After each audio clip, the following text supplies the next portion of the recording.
Imagine growing up in a community where every part of your life, who you marry, where you live, how you raise your children, is dictated by one man. A man who claims to speak directly for God, a man whose word is law, even from inside a prison cell.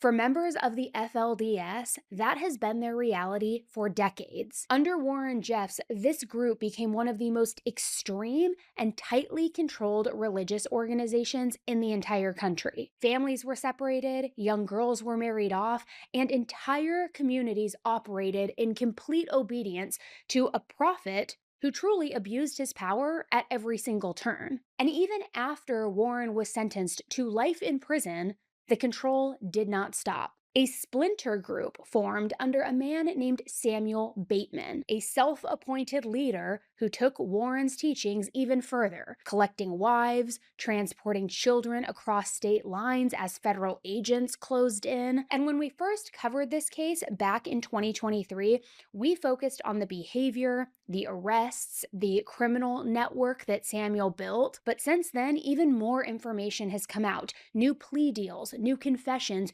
new revelations that Warren continues to send from behind bars. And most disturbing of all, a growing pattern of children from former FLDS families disappearing. Disappearances that many believe are directly connected to Warren's latest prophecies. So today, we are reopening this case. The history, the crimes, the leaders who built this system, and the alarming developments that are still unfolding inside the FLDS community right now. And as a reminder, for these reopened episodes, what we're doing is we're pulling our back catalog where we've already done the deep dive into this case, and then we're adding the updates along the way. So you might hear a different audio here and there due to equipment changing over the years, or it might not feel as seamless, but I just wanted to explain that for these special reopened episodes, that's what we're doing. We're just revisiting these older cases that we've covered and bringing you the news, the updates, and the fresh perspectives.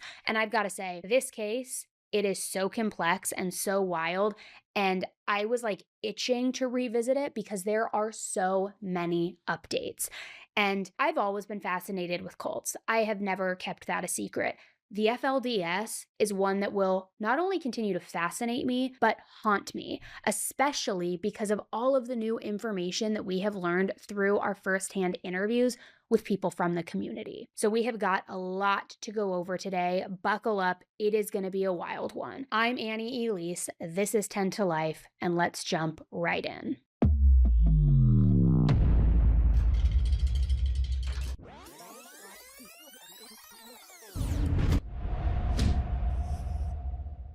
Nestled in a remote desert region near the border of Arizona and Utah is a peculiar community that is referred to as Short Creek.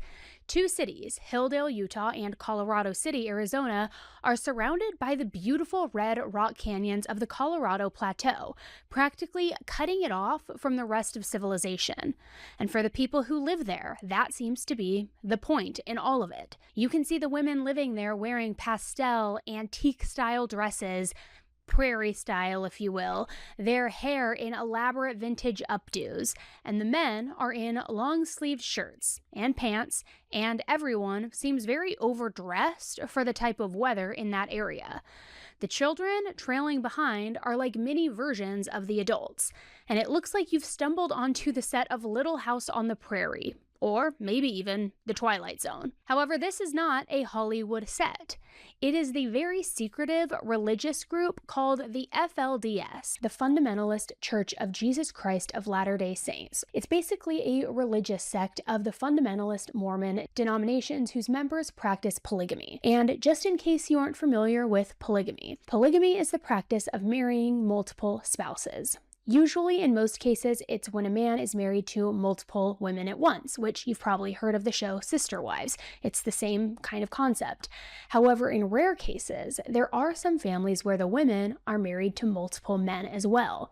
And TLC did a show on this called Brother Husbands, I believe it was called, and it's pretty wild, just look it up. But the FLDS emerged in the early 20th century, when its founding members were excommunicated from the Church of Latter-day Saints. Now, the LDS Church is not to be confused with the FLDS Church, two separate things, largely because of their refusal to abandon the practice of plural marriage after it was denounced by the church in 1904. Polygamy is in fact illegal in the United States, and it is not a protected American right. However, it is almost never prosecuted because it is so hard to prove, and officials do not necessarily want to disrupt family units, which personally I don't agree with, because a lot of the time in these family units, quote unquote, there is grooming happening, there is, cults happening, and it just can get really, really dark and ugly. The FLDS are taught that they are the one and only true people of God on earth, and that being part of the FLDS means that you have the highest degree of salvation. They are taught that God's picture of earth is for a man to have multiple wives, and in order to reach the highest degree of the celestial kingdom, you must have at least 3 wives. If you did reach this top tier, then in the afterlife, you would basically become a god yourself. But one thing that was never taught is what women would become, other than just a wife. So you guys know that with these reopened episodes, whenever we can, I love talking with experts who actually work inside these worlds, people who can take us deeper than the headlines and really help us understand what's truly going on. And for this episode, we were lucky enough to speak with Tanya Toole, one of the leading advocates in this country for former members of polygamist and fundamentalist religious groups. She's been featured in countless documentaries, news reports, investigative specials, and she has spent years working directly with former FLDS members and their families. Now, Tanya is the founder of Holding Out Help, an organization that supports people leaving polygamy, which, if you don't know, it is a massive and incredibly dangerous undertaking. And we're going to get into all of that later on in this episode.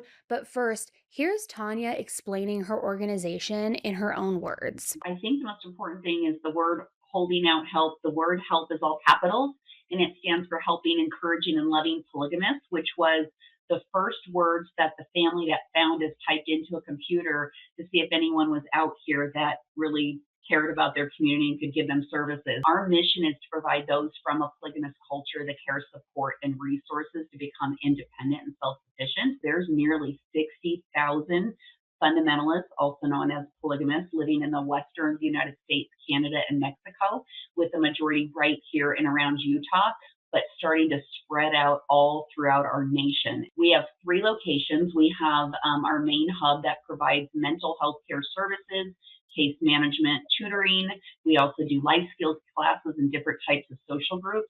And then we have 2 independent living facilities, one for women, and then another home for women with children. You'll hear more from Tanya as we continue throughout this episode, but early on, I really wanted her to break down what life is like inside these groups, what that life actually looks like. Because from the outside, people might think fundamentalist or polygamy, it's just a religious choice or it's a different lifestyle. But from Tanya's perspective, working directly with people coming out of these communities, it is something very different. What people need to understand is this is a religion for a majority of the people that live within the FLDS community. They're devout, they're sincere, they're just trying to make their way to heaven.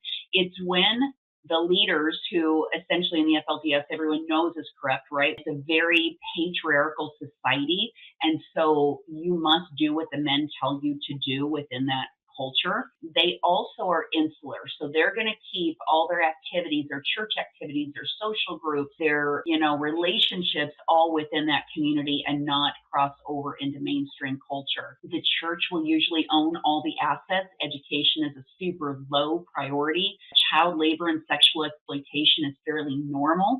And they really firmly believe that one man on this earth has the ability to either send them to heaven or condemn them to a life without God. They often refer that to the sons and daughters of perdition. So in order to get a good grasp over what kind of religious community or cult this may be, I'll let you decide on that, we're going to go back in time a little bit. And I'm going to give you a very short, condensed history of how the FLDS Church became what it is today, because I believe you need to know where it's been, to where it was going, to where it is now, in order to not only understand it fully, but also to see how completely effed up It is, in my opinion. In my opinion. So Rulon Jeffs was an American polygamist and a religious leader who served as the president of the FLDS from 1986 until his death in 2002. Rulon was born in Salt Lake City, Utah, on December 6, 1909. He was not introduced to the teachings of Mormon fundamentalism until September 25, 1938, when his father presented him with a copy of Joseph W. Musser's Truth magazine. Rulon embraced Musser's fundamentalist teachings, immediately almost, and in 1940, he secretly took a plural wife, which resulted in his first wife, Zola Brown, divorcing him, saying, I ain't doing this, I'm outie. Now, court records stated that the Mormon couple had been fighting over something that she dreaded, his desire to marry another wife and join the ranks of the polygamists.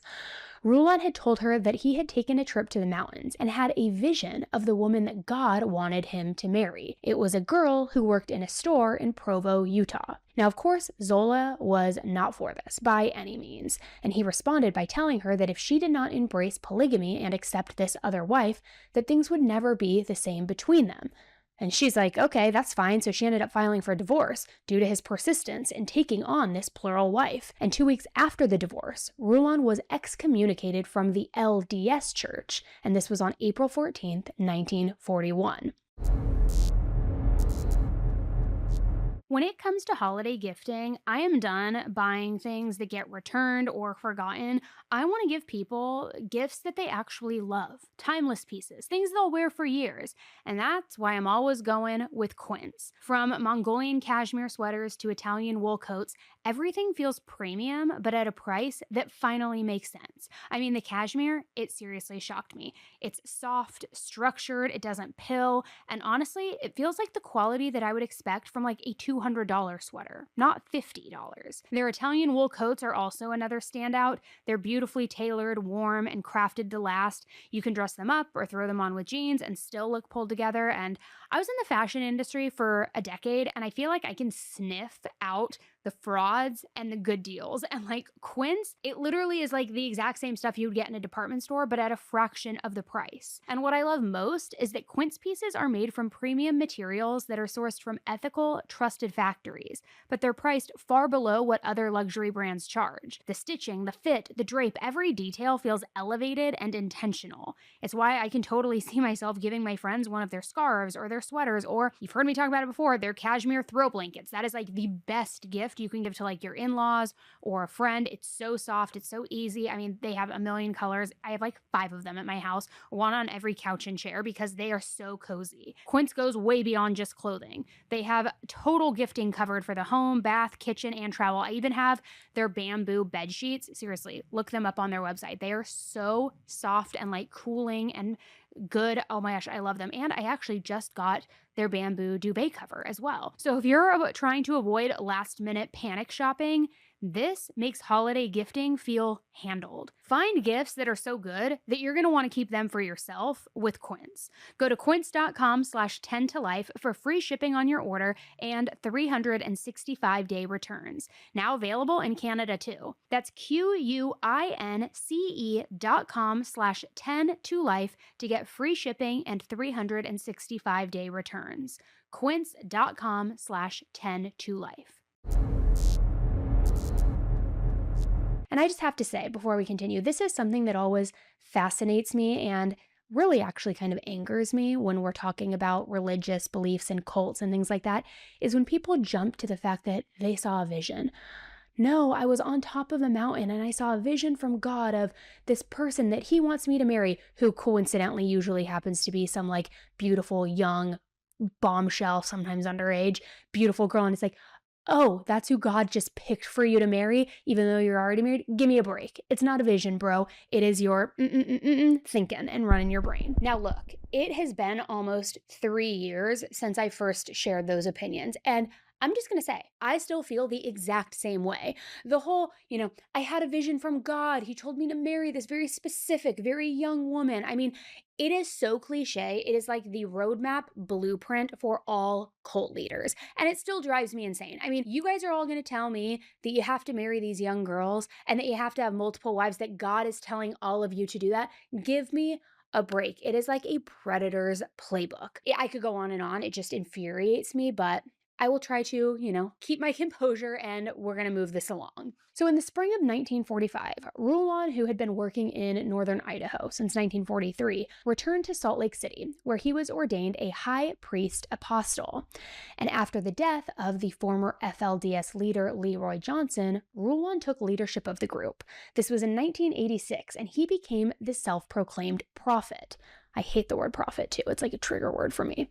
So the prophet is basically a representation of God on earth. Followers were taught that their prophet knows all of their thoughts, all of their dreams, their wishes, everything. Nothing is private, nothing is secretive. The prophet knows everything.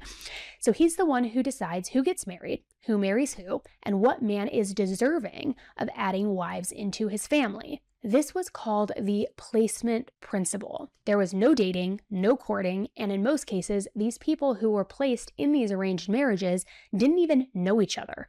Or worse, they were related to each other. When a father of a young girl felt as if their daughter was old enough to marry, or be married off, I should say, the father would present them to the prophet in hopes that they would be married. Now, one of these girls was Rebecca Musser, who is pretty much a voice for those who have escaped the grasps of the FLDS church. Rebecca was married off to Rulon when she was 19 years old, and he was 85 years old. Gross. In an interview, Rebecca described feeling completely brainwashed during her time in the FLDS, and she shared what daily life looks like for those still inside. Take a listen. They are taught from birth what to wear, who they are, where they fit in society, how to behave, how to talk, how to think. Every choice for them is do what you're told or you will be eternally damned. I remember being told that this group, this very small group of people, were the only righteous ones, and God would destroy the entire rest of the world. When Rulon Jeffs died and Warren, his son, was forcing his father's young wives to be remarried, that was it. I figured if that was heaven, I would take hell. I could not bring myself to go into another situation where I was being forced into sexual violation in the name of God. The followers of the FLDS under Rulon were told that he would never die and that he would one day be made young again. So when Rulon's health began to seriously decline, you could imagine what kind of confusion this brought to his followers, his believers, his faithful servants, if you will. Rulon Jeffs led this organization until his death in 2002. He died at the age of 92, and according to documents, it's believed that he had approximately 65 wives and 62 children. I mean, guys, talk about overkill. One of those 62 children was a son named Warren Jeffs, who was born nearly 2 months prematurely in 1955. Now, I'm sure even if you don't know all of the inner workings of the FLDS, you probably are familiar with the name Warren Jeffs, and every time I hear his voice, it sends a shiver down my spine or up my spine. I don't know what the correct phrase is for that, but like the creepiest voice, you'll hear a little bit of it later, but like, I can't. Okay. So anyways, now his mother, Marilyn, always pushed Warren to be close with his father, Rulon. She thought that he was so special because of his circumstances of surviving being premature. She stated that previous prophets had visited her in a dream and told her that Warren was going to be a very special person. So this made Warren grow up to have this holier-than-thou type complex and personality.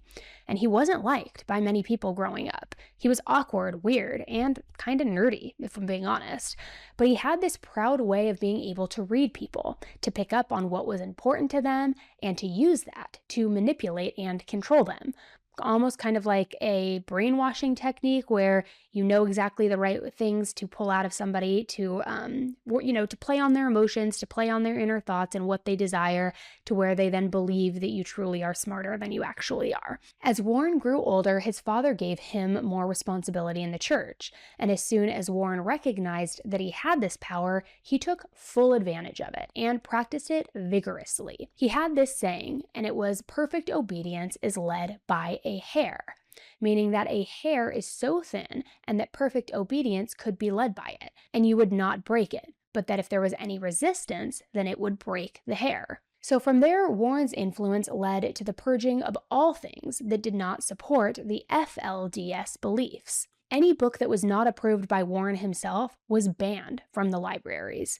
In science textbooks as well, anything having to do with the solar system or reproduction was removed and actually literally cut out of the books. Warren also created a curriculum specifically for the girls of the FLDS that he would teach in the schools. He taught from a book called Purity in the New and Everlasting Covenant of Marriage, which basically taught to have nothing in your brain except to do the prophet's will, and to even have thoughts of boys in any capacity that could cloud that channel. That you are only supposed to think of the prophet. It's only the prophet. It's always the prophet. Nothing else but the prophet.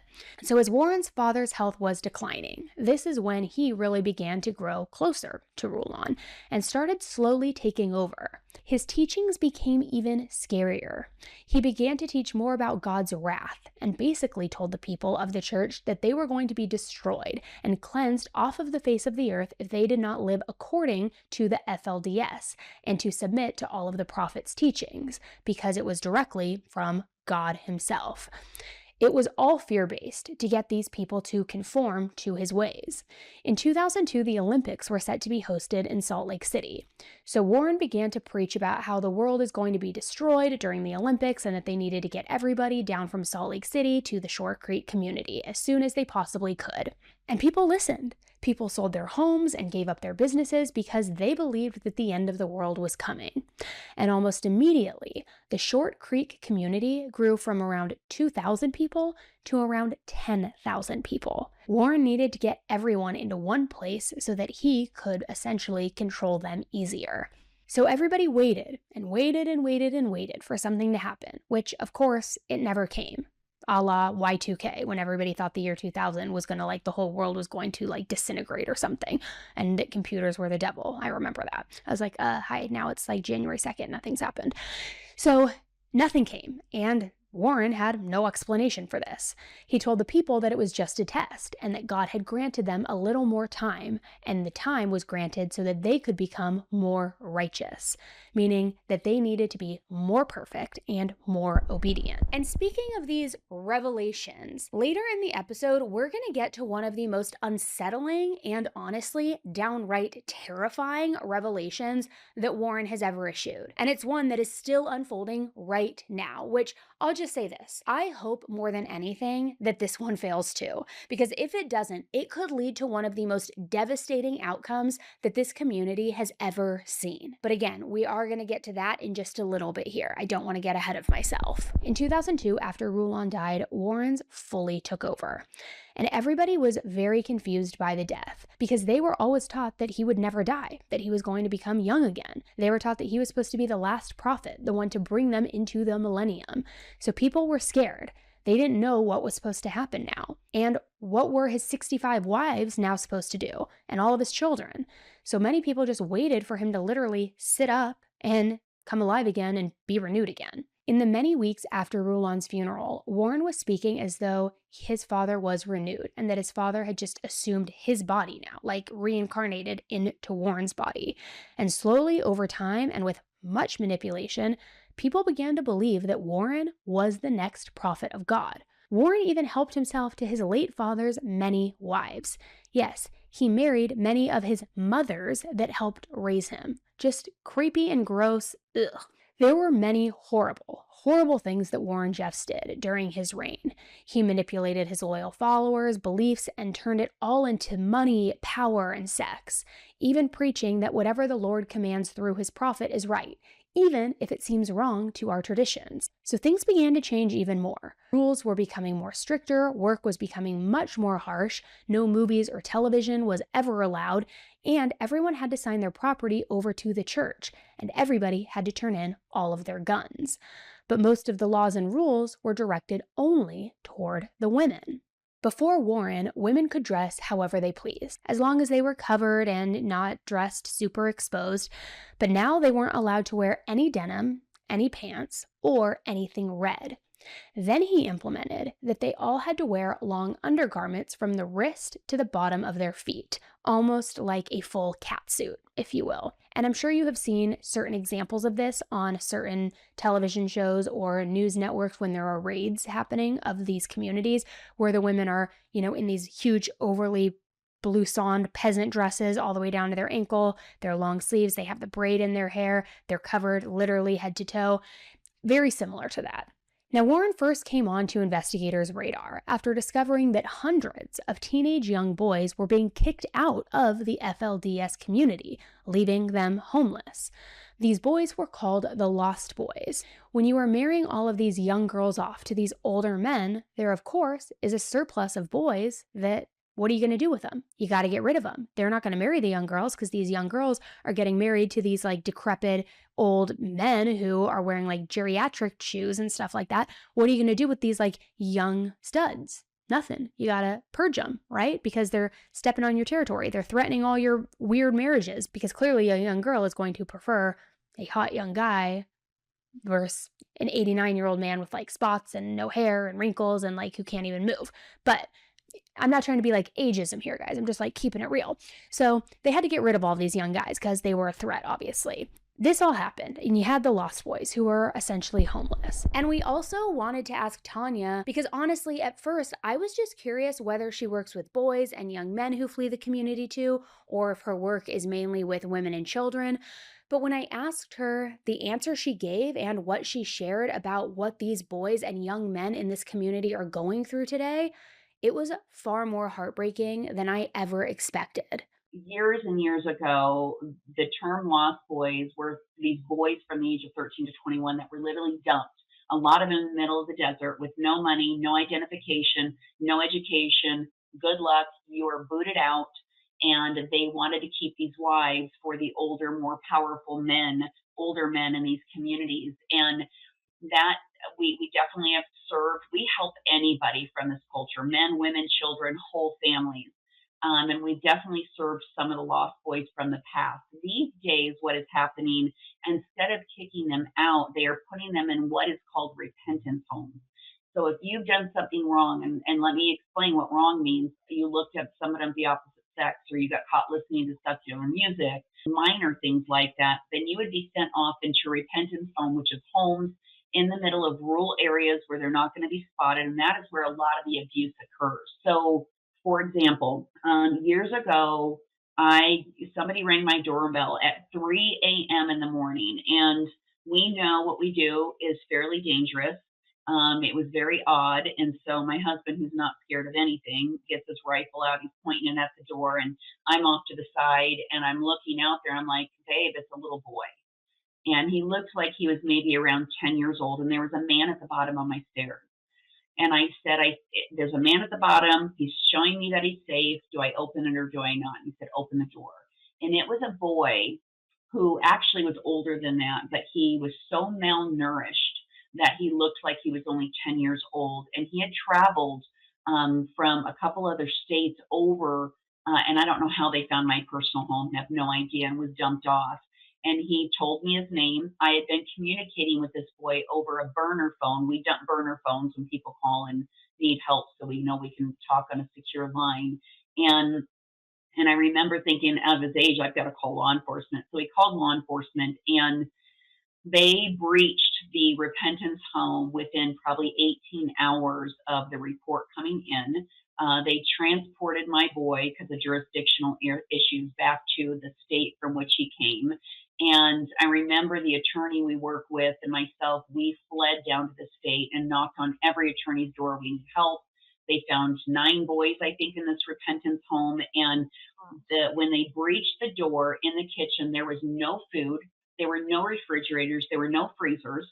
They went upstairs to the caretaker's room. That's what they call the guy who is over all these kids. And they breached that room that was locked, and they found all the refrigerators and freezers lined up against the back lock with padlocks on them. All those boys got sent back to the FLDS community because they didn't want to pay for the cost it was going to take care of these kids, who were all then sent back into the repentance homes where further abuse happened, hit over the head by 2x4s, 5-gallon buckets of water poured over their heads while they lay on their backs. Starvation. One kid was sent out into a shed with 30-degree below zero weather with a thin blanket on his back. He had to figure out how to survive for a day and a half out there by himself. The type of trauma and the type of abuse you do not dare go up against your community because you know these ramifications are so intense. So these were technically lost boys, but they weren't dumped out in our world. Instead, they were being used for slave labor to bring back money for the actual community so they could continue to grow their criminal enterprise. There's repentance homes all over the United States. I mean, we've done rescues primarily in the Western United States is where we get these kids. And it's usually one kid brave enough to step foot off of that property and to go ask for help or to actually call law enforcement. And then our agency will get the call and we will work out the details on how we're going to get the kids to safety. When Tanya talked about how it's usually one child who is brave enough to step off the property and go get help, I really couldn't help but think about Jordan Turpin from the Turpin family case, which, if you're not familiar with that story, it is devastating, but if you are familiar, you know exactly where I'm going with it, because it's always that one child who finds the courage to do something unthinkably scary, to really risk everything, just to save themselves and their siblings, or their relatives, or their friends. And it's heartbreaking that they have to do that at all, no less that it's a child, because no child should ever be put in that position where they feel like they have to be the one to escape, they have to be the one to go look for help to save the others. I mean, it's just devastating. But anyway, as far as Warren goes, Warren went on to have many, many, many, many more women. He had a total of 87 wives, with the youngest one being 12 years old. Mary Ann Jessup is known as the youngest wife of Warren Jeffs. On July 27, 2006, 12-year-old Mary Ann was escorted to the temple by her parents. She hadn't even had her first menstrual cycle yet. There, she was sealed for time and all eternity to Warren Jeffs. During the wedding ceremony, they were expected to consummate the marriage, where Warren truly assaulted Mary Ann while many of his other wives watched. Warren has approximately 60 children. Rachel Jeffs was known to be the favorite child of Warren, but she was the favorite for all of the wrong reasons. In 2004, Brent Jeffs, Warren's nephew, filed a lawsuit against his uncle for repeatedly assaulting him with objects, if you get what I'm saying, in the 1980s. Brent stated that he kept the situation a secret for so long because of the amount of shame and guilt that he felt. But after so many years of nightmares, he could no longer keep it inside, and he needed to do something about it. When he told his family about that abuse, he was shocked to hear that his brothers said the same thing happened to them as well. In June of 2005, Warren was charged in Arizona with assault on a minor and conspiracy to commit sexual misconduct, again, of a minor. In July, the Arizona Attorney General's office released wanted posters rewarding $10,000 seeking information leading to the arrest of Warren Jeffs. In April of 2006, a warrant for Warren's arrest was issued in Utah for felony charges for accomplice of RAPE of a teenage girl between the ages of 14 and 18 years old. At this point, due to the multiple charges being filed in multiple states, the FBI got involved, and they put this false prophet wannabe on their FBI 10 Most Wanted list and offered a $60,000 reward, which was soon raised to $100,000. However, Warren continued to arrange his child bride marriages up until his arrest in 2006. On August 26th, he was pulled over in Nevada due to an improperly displayed temporary license plate, where he was arrested and taken into custody on his warrants. Warren was extradited back to Utah, and in January of 2007, he tried to take his own life through hanging, but was found in time and survived. His trial lasted 2 weeks and included testimony from many of his victims and former FLDS members. The defense, of course, argued that this was a case of religious persecution and claimed that Warren was being judged for his belief and practice of polygamy, which, yeah, dude, that's exactly what you're being judged for, because polygamy is illegal and you're marrying children and you're sexual with these children and attacking and assaulting these children. Like, I can't with the religious card always being played to try to get the sympathy or the defense. I hate it. So Warren Jeffs was, of course, found guilty, no surprise. And in September of 2007, he was sentenced to 10 years to life in prison. Warren was also scheduled to be tried in Arizona. He had entered a not guilty plea on February 27, 2008, to the sex charges stemming from the arranged marriages of 3 teenage girls to older men. On June 9, 2010, a state judge dismissed all charges with prejudice. The Arizona victims no longer wanted to testify, and Warren had already spent almost 2 years in jail awaiting trial, more time than he would have received had he been convicted. So combined with the pending charges against Warren in Texas, they concluded that it would be impractical and unnecessary to try him in Arizona. But as all of this was happening, the FLDS community hadn't shut down, not by a stretch. The FLDS organization purchased a 1,700-acre ranch in El Dorado, Texas. On the property, they built a temple, a 29,000-square-foot home for Warren, a meeting house, and other homes on this land. An estimated 500 to 700 people moved there from the Short Creek community. This property was named the Yearning for Zion Ranch, also known as the YZR. In March of 2008, a domestic hotline received a call from a female at the YZR who claimed that she was 16 years old and was the victim of sexual and physical assault. The call turned out to be fraudulent, but it triggered a heavy response from law enforcement involving assault weapons, helicopters, and armored vehicles. Due to evidence that was seized in the raid, 6 FLDS members were found guilty on various crime charges against young girls ages 14 through 16. After the raid in 2008, Warren Jeffs was indicted in Texas on a felony sex charge regarding a child, and this charge was for his own sexual conduct with his 12-year-old wife. Utah chose to drop the charges against him so that he could be extradited to Texas to stand trial there, probably because they knew that Texas doesn't really play. That's just my opinion. During the 2011 trial, the jury heard testimony from a psychologist who treated 22 former members of the FLDS church cult, whatever you believe it to be. 2 former FLDS members testified that Warren had RAPE'd them when they were less than 8 years old.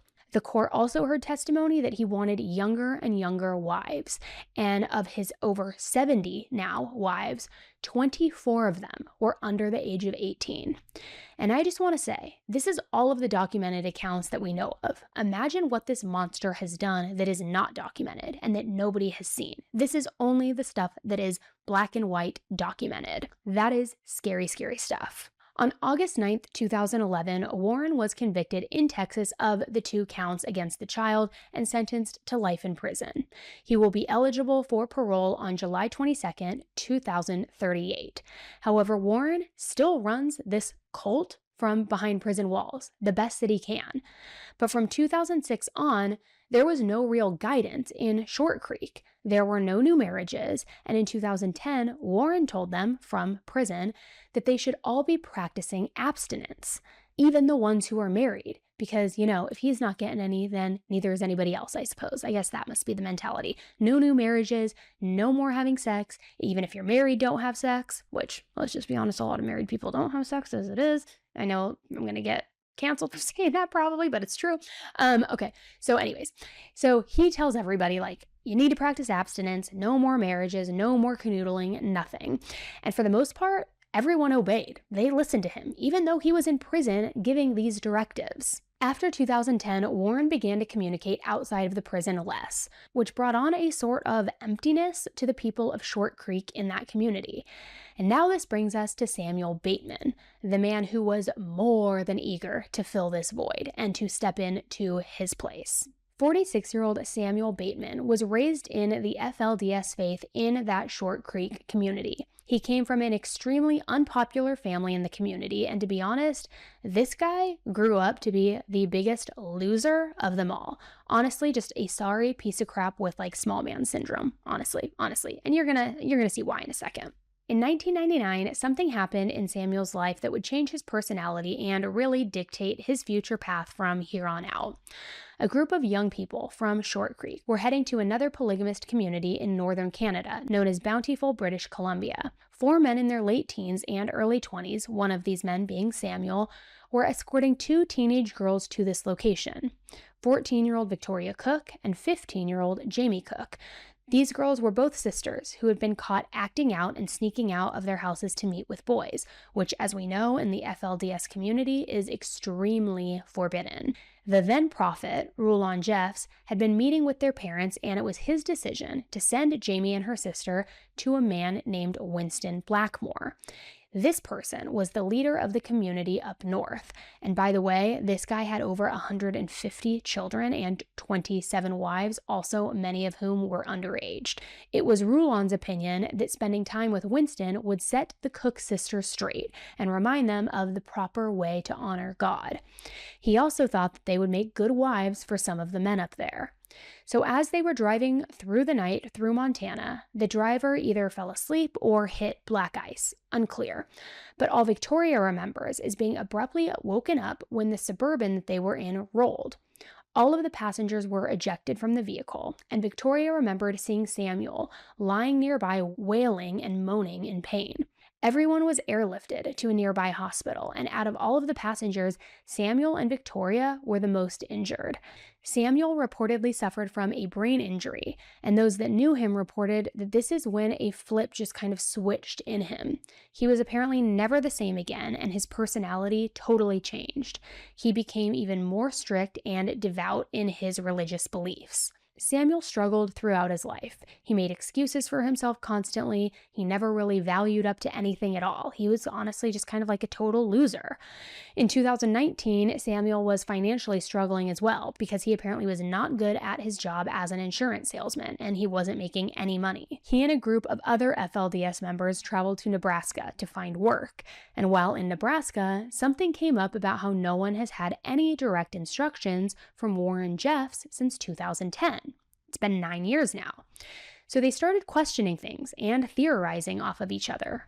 So they all decided to pray directly to the Heavenly Father, hoping for some answers as to what was to come next and what to do next. Samuel came back and he informed the others that he had received a vision, another vision on a mountaintop. And this vision that he says he had was that Warren Jeffs had not been in touch with them because he had died while he was in prison. Samuel also added that he had gotten instructions from the Heavenly Father that he was supposed to be the new prophet. Which, by the way, Warren Jeffs is most definitely not dead. He is very much alive, and he's actually even denounced Samuel as a prophet. But keep in mind that a lot of these people don't have access to the internet. They don't have the resources to be able to look up this information themselves and validate it. So they pretty much just believed anyone who says that they've had a vision from Heavenly Father, because who are they to question God? The other members were convinced, and they followed Samuel back to the Short Creek community in 2021, where he basically just assumed power. And like I said, no one is going to question God in this community, so they all just took to it. Samuel immediately became obsessed with accumulating money and material things, even though he didn't have a job. He also became obsessed with getting wives. He made all of his male followers go out to work and give him a percentage of their earnings, while also giving them some of their wives and even their daughters, this like exchange of sorts. A former follower of this fake prophet, named Morani Johnson, told the Daily Mail how the 46-year-old took advantage of the deep-seated fundamentalist Mormon faith and controlled him with a toxic mix of physical, mental, and even sexual targeted assaults. So devoted to his faith, Morani allowed Samuel to marry several of his wives and most of his daughters. He also funded his lavish lifestyle, which included 2 homes in Colorado City and multiple Bentleys, the car, like money, money, money. He took part in the most humiliating rituals that were demanded by Samuel as well. On one occasion, he was even made to have sex with one of his wives in front of their daughter in order to show them, the daughters, how to please Samuel. Sick, sick, sick.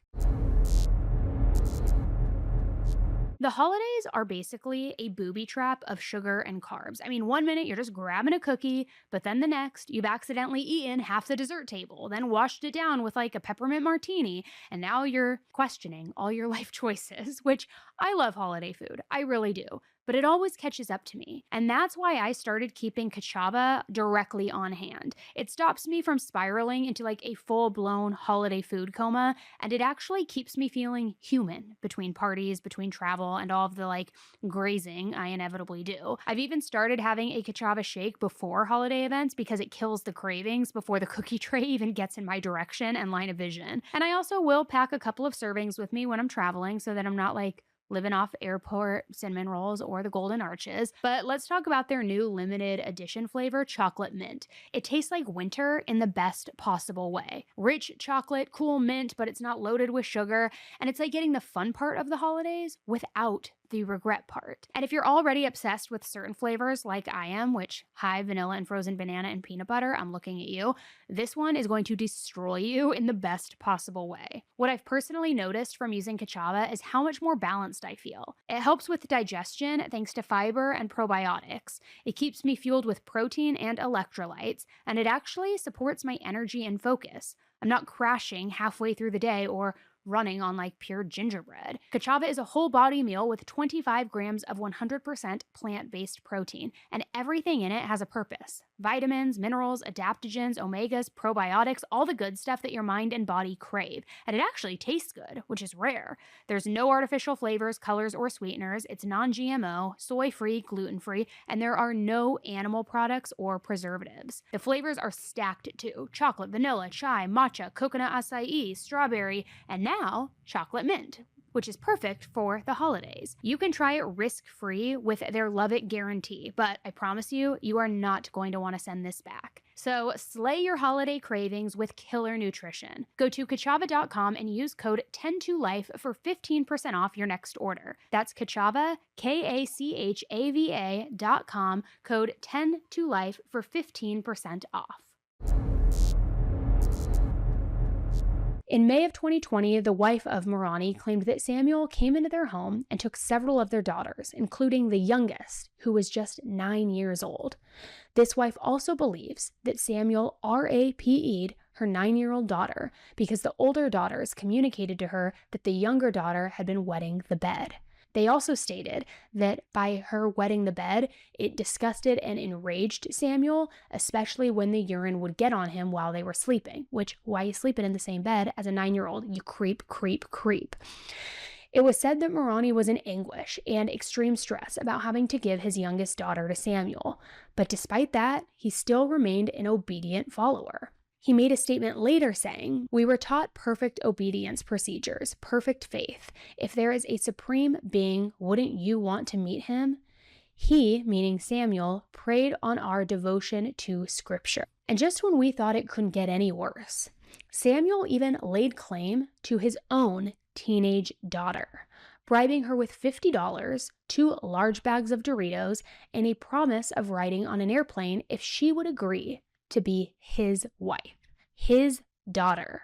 So now it's like you're getting in your own bloodline. You want your daughter to be your wife. It is sick. It is, I need a new word for sick. I need a new word for sick. It is like horrifying, humiliating, disgusting, nerve grinding, gut wrenching, you name it. Now, this all was way too much for Lydia, his first wife. She told him that their daughter would never be his wife. She then took their daughter and left, eventually filing for divorce and negotiating a custody agreement that banned Samuel from ever having any contact with his daughter again.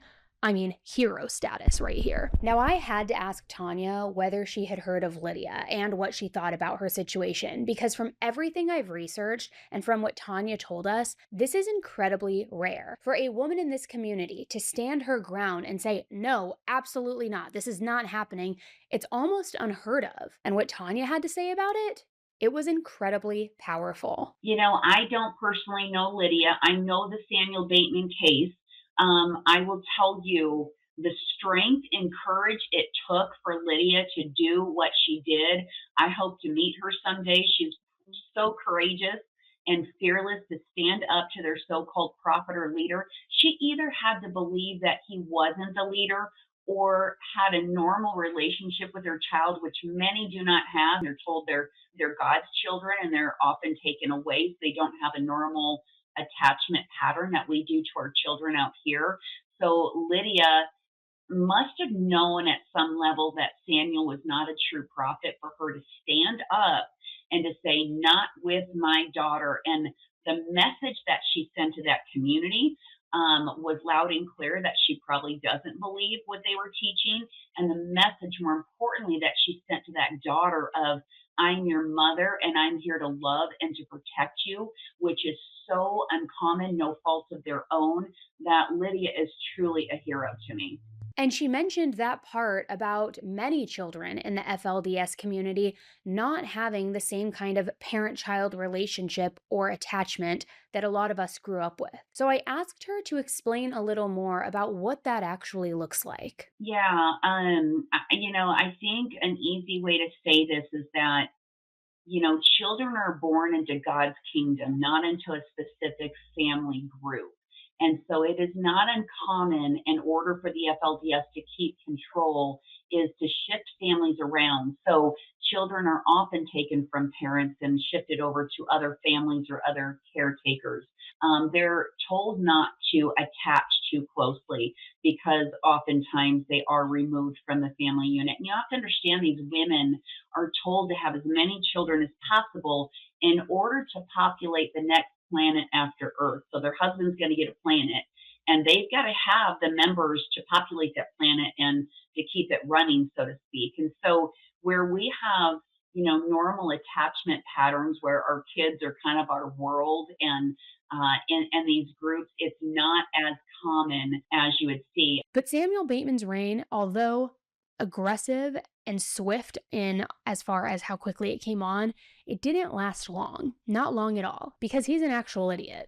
On August 28th, 2022, Samuel Bateman was pulled over in Flagstaff, Arizona, after a patrol officer noticed small fingers and small hands sticking out of a wooden horse trailer that was being pulled by a truck. Authorities reported that inside this unventilated trailer, they found 3 girls, ages 11 to 14, who were using a bucket as a toilet. Now, if you're watching this episode on YouTube, you're about to see the terrible conditions that Samuel had these girls in. But even if you're just listening, this quick news clip that I'm about to play will give you a more clear picture of the moment that they found Samuel and these girls. Body camera video shows the moments authorities pulled over this truck and trailer in Flagstaff. The reason why? Saw fingers poking out of the trailer. With guns drawn, they opened the doors, See the hands! finding 3 young girls. How old are you? 14. How old are you? 11? How old are you? 12? Also inside the trailer, a couch, camping chairs, and a makeshift toilet. When they tried questioning the girls, this woman in the maroon dress stepped in. Then one of the officers noticed. Well, 14-year-old, she had a ring on her finger, on her ring finger. They've all kind of like hidden those. I mean, we know what's going on here. Police say the person driving the truck is this man, Samuel Bateman. Court documents claim Bateman is a self-proclaimed prophet, part of the polygamous group with the FLDS. Investigators say Bateman has dozens of followers and more than 20 wives, many of them underage. He's also accused of sexually abusing multiple girls, trafficking them across state lines. As you can see, it's a pretty serious deal here, sir. Police tried to question him about the trailer, How many other people in the truck? but Bateman refuses to answer. How many other people are in the truck? When another officer tries, Explain to me what's going on. Calm down.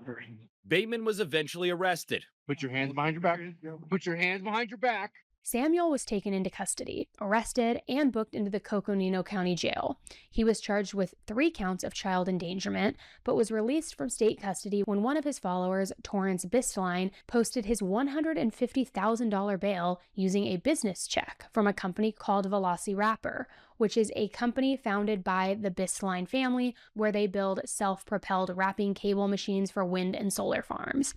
And the Bistline family are huge followers of Samuel, no surprise. And Samuel is also married to one of the Bistline daughters, Naomi. So when Samuel was in jail, he managed to get instructions to his followers that they should go ahead and delete electronic evidence off of their cell phones, specifically whatever communications they had within the app called Signal. Signal is an app that promises end-to-end encrypted instant messaging, where users can communicate with one another with the promise of privacy and security. Nobody outside of the conversation can read what's being said, not even the developers of the app, not the police, not even the government. After Samuel was bailed out of jail and he returned to his followers, he allegedly continued to get rid of this evidence and started securing passports for some of his wives. But in the early morning hours of September 13th, 2022, dozens of armed FBI agents raided the Short Creek community yet again. Specifically, they raided 2 homes that were affiliated with Samuel Bateman, as well as the business address for that Velociraptor city. Velociraptor, it's not the dinosaur, it's Velociraptor, sorry guys. Which we know was obviously also affiliated with Samuel. But I guess a Velociraptor, like a predator, it kind of works. It works, whatever. So they went into the 2 houses. A greenhouse where he lived with his wives, and a blue house that was about 2 blocks away from the greenhouse, where Marani Johnson lived with 2 other brothers named Torrance and Ladal Bisline. At the greenhouse where he lived, there was a white trailer that had been converted into a sewing room for all of his wives. When you enter this green home in the foyer, or the prayer room in this instance, you will see a big picture. In the framed picture is a 40-bedroom, multi-million-dollar compound with words that say, "Coming soon." Kind of like a vision board. They were basically vision boards framed in this room that consisted of photos of private jets, mansions, ATVs, Bentleys, Range Rovers, all these physical things that Samuel was going to pretty much will into existence. In other words, steal enough money from his followers to be able to build this compound and purchase all of these materialistic things. Next to the vision boards, you'll see this picture of Warren Jeffs himself. On the photo, it says he is free. Because, these people are all still convinced that he's dead, that he is no longer alive, and that Samuel is their new prophet. The blue house was a bit bigger, and it had bunk beds for all of the women to sleep in. There's also photos of Warren Jeffs and previous FLDS leaders.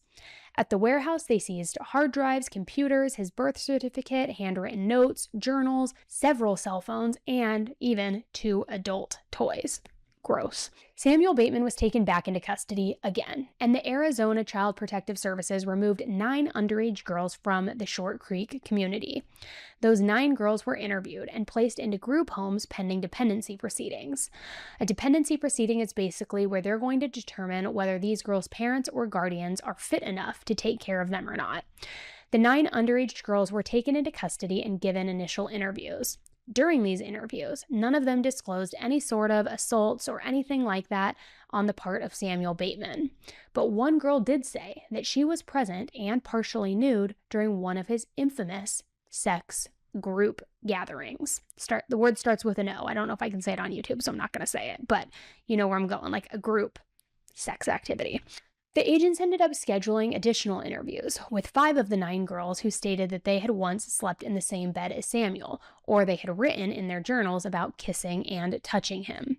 According to the FBI, the girls refused to participate or cooperate fully in the interview, and the federal agents claimed that they believed that some of the older girls were influencing the younger girls not to talk. And we definitely know that the 3 wives, Naomi, Donna, and Moretta, were definitely influencing these underage girls, their sister wives, not to talk to authorities. So the 9 girls were separated from each other, and they were kept with their siblings and placed in different group homes around Arizona. During the time in those homes, one of the girls did disclose that she had in fact been assaulted by Samuel.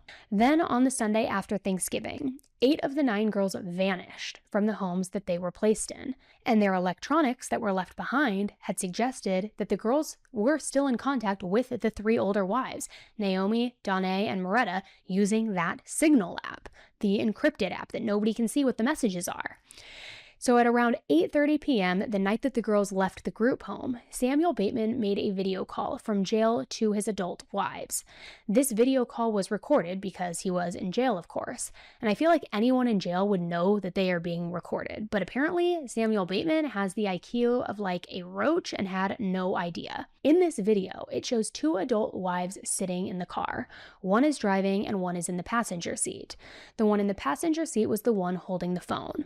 The wife in the passenger seat informed Samuel that they had 2 of the minor wives with them and used code names E1 and E2. At around 7:30 a.m. the next morning, he made another call, recorded video call from jail to one of his adult wives. In this video, it looked like they were in a hotel room of some sort, and Samuel asked why W2, which is another code name for the girl who decided not to run away from DCFS custody, he asked why she was not with them. Now, court records show that the girl referred to as W2 was between the ages of 11 and 12 years old, and Samuel Bateman took her in as a new wife in May of 2020, which made her around 9 or 10 years old when she was forced to marry Samuel, who was in his 40s. The wife informed Samuel that W2 was the only wife who had not left with them, but that they tried to get her to leave. So during this call, the camera panned from the 2 adult wives to the 8 underage girls. Samuel then asked the question, "Are you in our state?" Which one of the adult wives replied, "No, the mothers are in Arizona and heading to New Mexico with the babies." The FBI eventually learned that a credit card, which belonged to the cousin of one of the wives, had been used to rent an Airbnb. So on November 28th, an emergency disclosure request was made to the Airbnb company, and the request was basically asking for the address of the house that the credit card number was used to book the house and any other houses booked with that same credit card or the cousin's name. By November 30th, Airbnb provided law enforcement with an address in Spokane, Washington. This house was reserved from November 29th to December 2nd. So on December 1st, a sergeant with the Spokane County Sheriff's Department knocked on the door to the Airbnb, but nobody answered.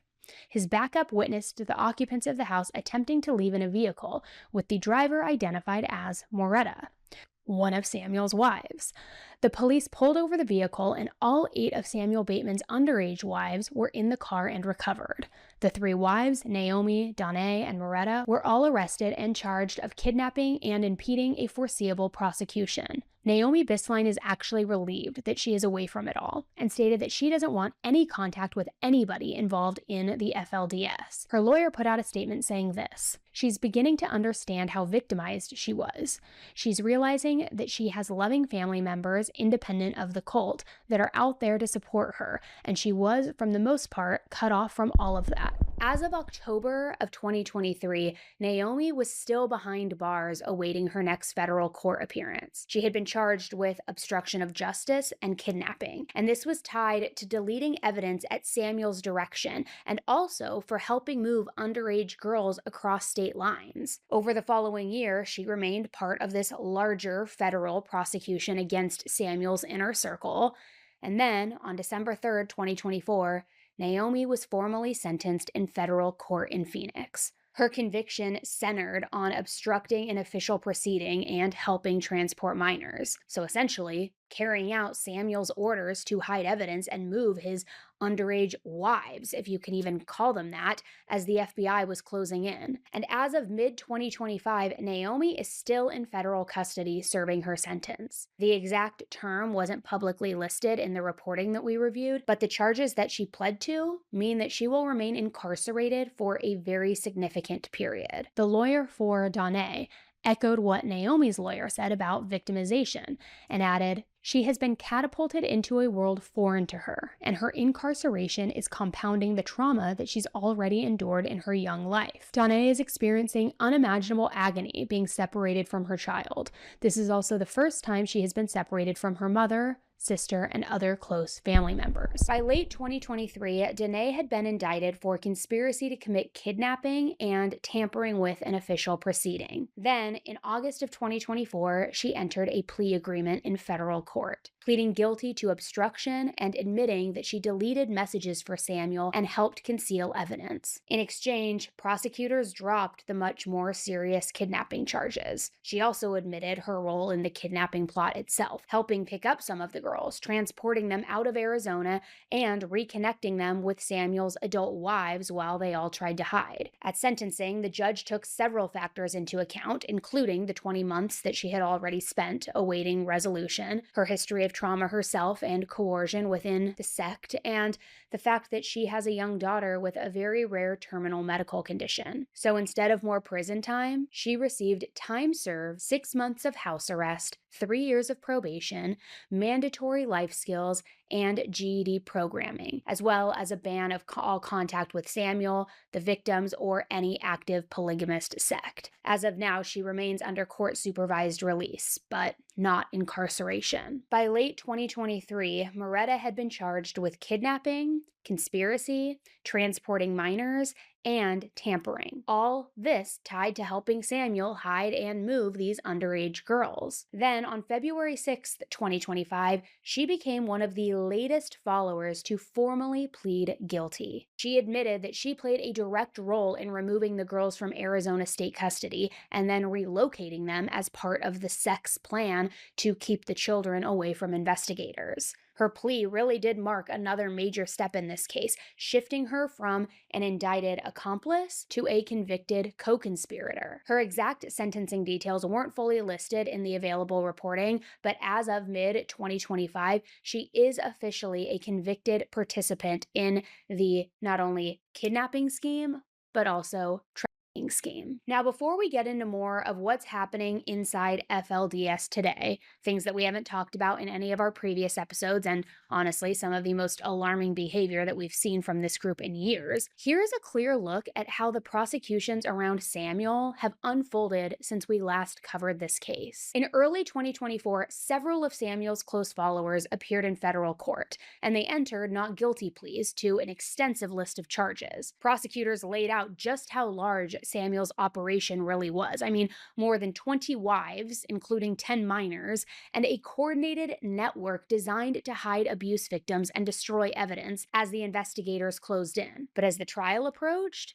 things began to shift. More and more of Samuel's wives started flipping, admitting that they had helped hide his abuse. Those plea deals marked a major turning point in this case. And then came another development. One of Samuel's male followers, Morani Johnson, who we mentioned earlier in this episode, he confessed to transporting 4 underage girls across state lines, and also admitted that he allowed Samuel to take some of his own daughters as, quote, spiritual brides. Not long after that, Samuel himself entered a guilty plea. He admitted to taking underage girls as wives and orchestrating group acts involving minors. He also admitted to transporting girls across multiple states and conspiring to kidnap them from state custody. Prosecutors recommended between 20 and 50 years, though one of the charges he pled to carried a potential life sentence, so I don't know why they didn't include life in there, but what do I know? I'm not a prosecutor. But something unusual did happen with Samuel's plea. It was tied directly to his followers, meaning that in order for Samuel's deal to go through,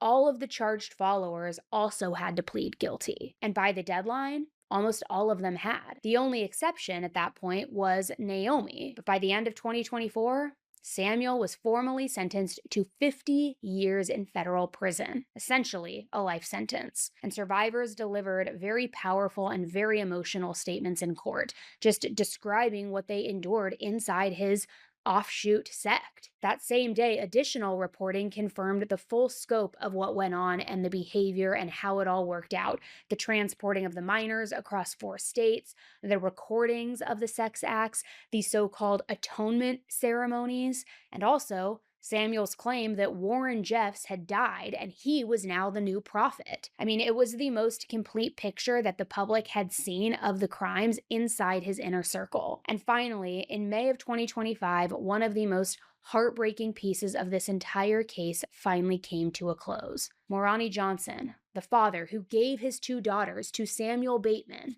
was sentenced to 25 years in federal prison. 2 of his daughters testified at his sentencing, speaking directly to the years of trauma that he allowed them to go through and the system that he helped uphold. Okay, so now that we have gone through all of that, we really need to talk about what many people consider one of the most disturbing and urgent parts of this entire story. Something that is not past tense and something that absolutely does not seem to be slowing down either. And that is the growing number of children of former FLDS members who are now disappearing. Because despite some of the early claims from law enforcement, there is nothing spontaneous about these disappearances. These are coordinated, these are deliberate events, the kind that have mothers, advocates, and experts sounding the alarm, fearing that this may be part of something much bigger. Something that, from everything that we're hearing, is being directed by Warren Jeffs himself, all from behind bars. My name is Lorraine Jessup.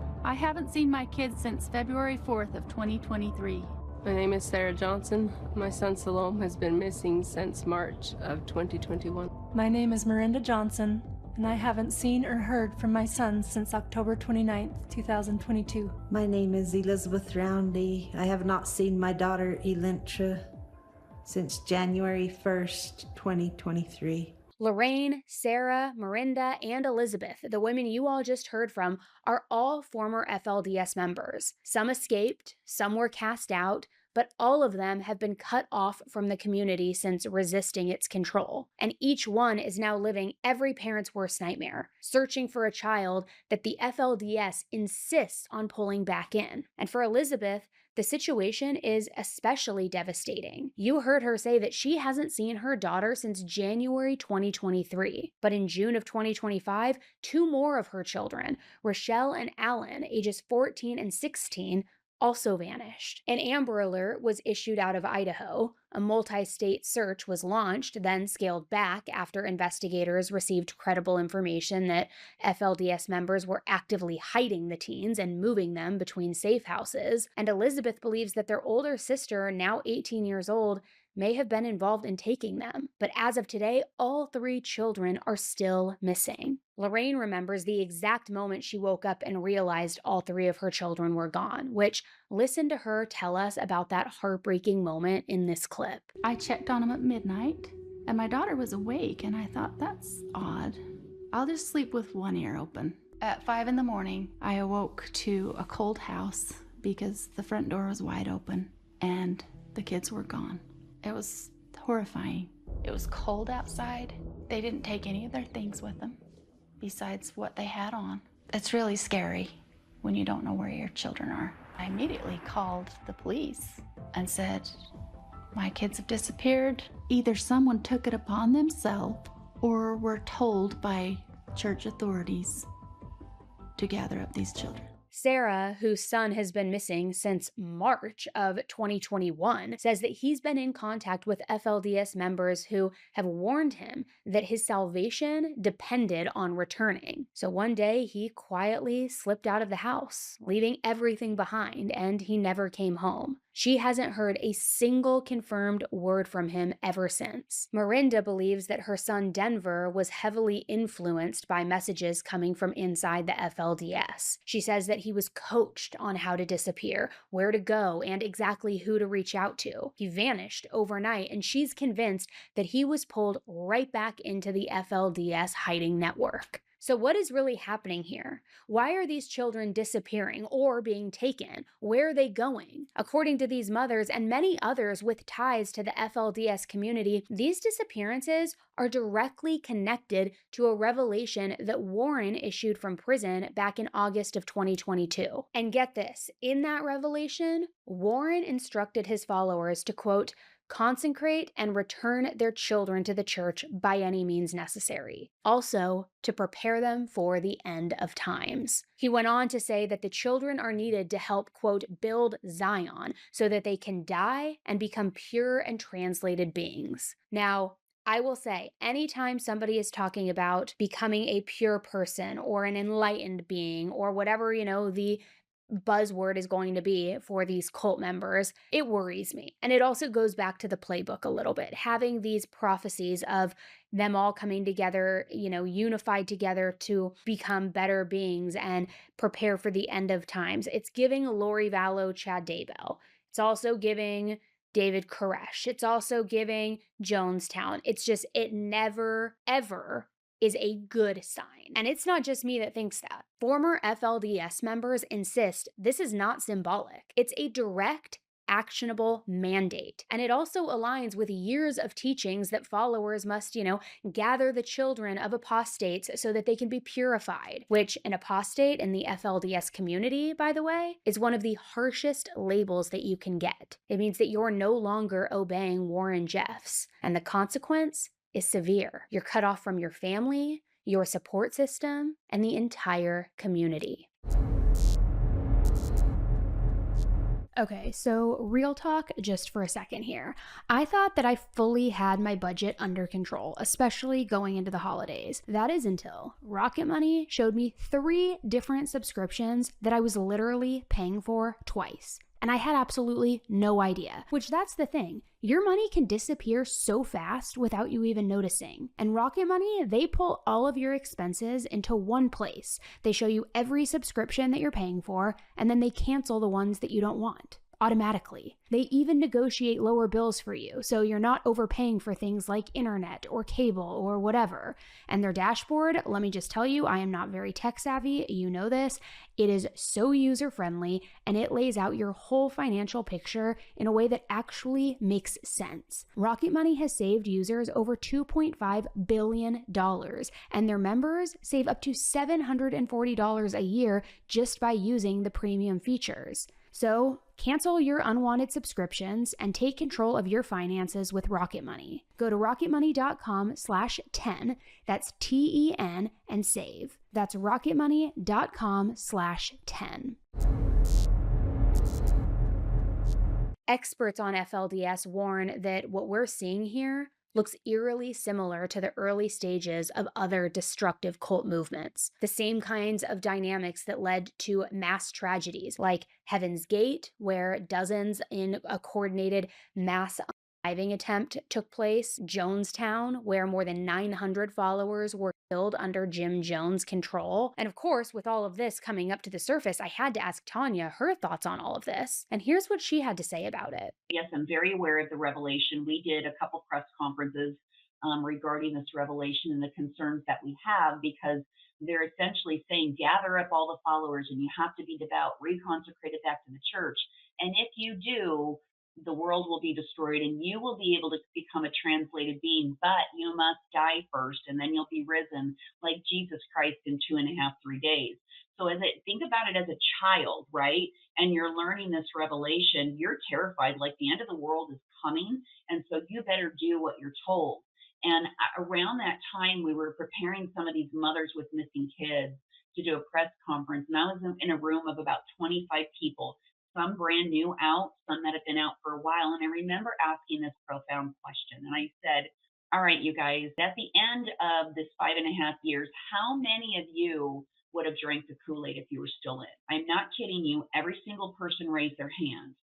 And I said, okay, all right. So how many of you would have fed the Kool-Aid to your children? Every single hand in that room raised. And I just weep thinking, we are getting ready for a mass suicide if we don't stop this madness. And so it's very, very concerning. And that is why there's so many moms coming out and the children are going missing and they have such a plight to get their kids because they're terrified the FLDS are going to kill them at the end of the day. And if that wasn't disturbing and heartbreaking enough, listen to what Warren Jeff's own brother, Wallace Kenton, said about these revelations. I want to make this very clear. If the law officials, BI, whoever, doesn't stop Warren, thousands will die.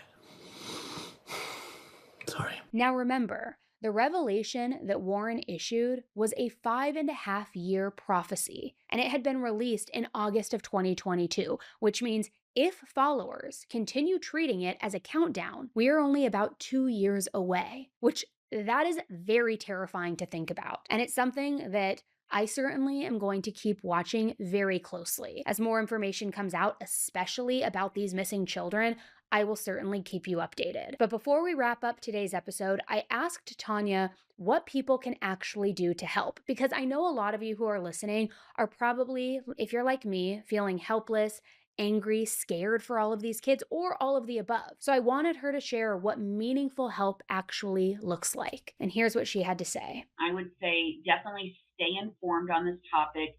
Pay attention to your surroundings. Support organizations like us doing the good work. There's another one called Hope After Polygamy that does a lot of our clients' educational scholarships. I would say one of the biggest things is advocate for a better system. Contact Washington, D.C., contact your state representative. Say, why are we allowing this in our backyard? I think one of the most important things is you don't have to be part of the rescue. if somebody lands in front of you that is from the culture, just showing up, listening, and being kind to them says more than anything else you could ever do in that person's life. Most people that land on our doorstep is because they came across somebody in society that was kind to them, and they started thinking, wow, what I was taught could possibly be a lie. Maybe outsiders will help me. Maybe they will show up. It's collectively the small, steady actions that create the real change and help ensure that no child or adult goes unseen ever again. This entire group, this cult, whatever you want to call it, that whatever this is, from Warren Jeffs to Samuel Bateman, to the missing children, to the women and the families fighting every single day to undo the damage that's been done here, it's one of the most complex and deeply unsettling cases that we have ever covered. We have a convicted prophet still issuing revelations from behind bars with loyal followers, people who hang on his every word, still have his photo in their homes, listen to everything he has to say, and believe truly in their heart and soul that he is talking with God. You also have mothers whose kids were taken right out from underneath them. You have survivors trying to rebuild their lives after years of isolation and control, and a community that is still grappling with the fallout of an extremist belief system that refuses to die out. And yet the people who have escaped and the advocates who stand beside them, they are some of the strongest and most resilient individuals out there. People like Tanya, who are doing the work every single day to protect these families, to track these missing kids, and to help piece together a safe path forward. So as new updates continue to come out, especially about these disappearing children, we are going to stay on it. We will keep following the cases, the hearings, the revelations, and the families affected by all of this. Because these kids deserve help, and these mothers deserve answers. And these survivors, they deserve a future that is free from fear. So thank you all so much for listening to today's episode. And as always, thank you for being a part of this conversation, the conversation that brings attention to cases that desperately need it. Before you go, if you're watching this on YouTube, don't forget to hit the subscribe button. And if you're listening to this on your podcast app, make sure you are following the podcast so you do not miss future episodes. Thanks so much, guys. And I'm Annie Elise. As always, stay safe. Bye.